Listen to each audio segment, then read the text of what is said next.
Donc, Monsieur le maire, ce sera avec plaisir qu'on vous retrouvera à Marseille. Simplement, à l'étape où nous sommes, nous entrons dans la discussion des amendements sur la loi concernant les ordonnances loi travail. Dans son programme, Emmanuel Macron estimait qu'il faut libérer le travail pour combattre le chômage, il faut libérer le travail, le flexibiliser et combattre les freins à l'embauche en permettant des licenciements plus faciles. C'est une grave erreur de diagnostic. Le lien entre chômage et complexité du Code du travail est un fantasme total, et cette formule n'est pas de moi, elle est du responsable de la CFE-CGC. D'ailleurs, depuis 1986, il y a eu 17 lois pour assouplir le Code du travail. Et à chaque fois, on nous annonçait que ça allait permettre de faire reculer le chômage. C'est l'inverse qui s'est passé. Et à chaque fois, le MEDEF nous explique que si ça n'a pas marché, c'est qu'il faut aller encore plus loin. C'est à se demander s'il faut encore un Code du travail. En tout cas, en réalité, les causes du chômage sont ailleurs et il aurait fallu davantage s'attaquer à la modernisation de notre outil productif, à des politiques industrielles volontaristes, à une meilleure répartition des richesses pour soutenir une relance économique, écologique et sociale. Mais le gouvernement continue dans des dogmes de l'ancien monde, le monde porté par la vague libérale, et qui va, hélas, avoir un double effet négatif, effet économique nul en matière de chômage et de relance de croissance, effet social catastrophique.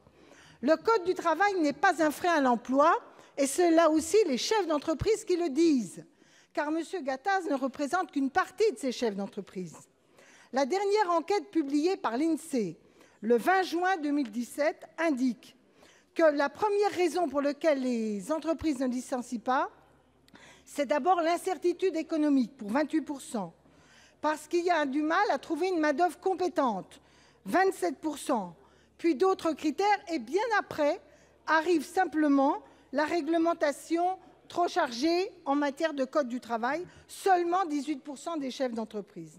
Donc là n'est pas le cœur du problème pour lutter contre le chômage. En revanche, il y a un gros risque, qui est un risque de remettre en cause notre modèle social et notre modèle républicain. L'accentuation de la remise en cause de la hiérarchie des normes, en ouvrant les champs de la négociation sur des sujets majeurs, va réduire le champ de l'ordre public social. Or, l'ordre public social, il n'est pas simplement protecteur de notre modèle social, il est porteur de l'égalité républicaine.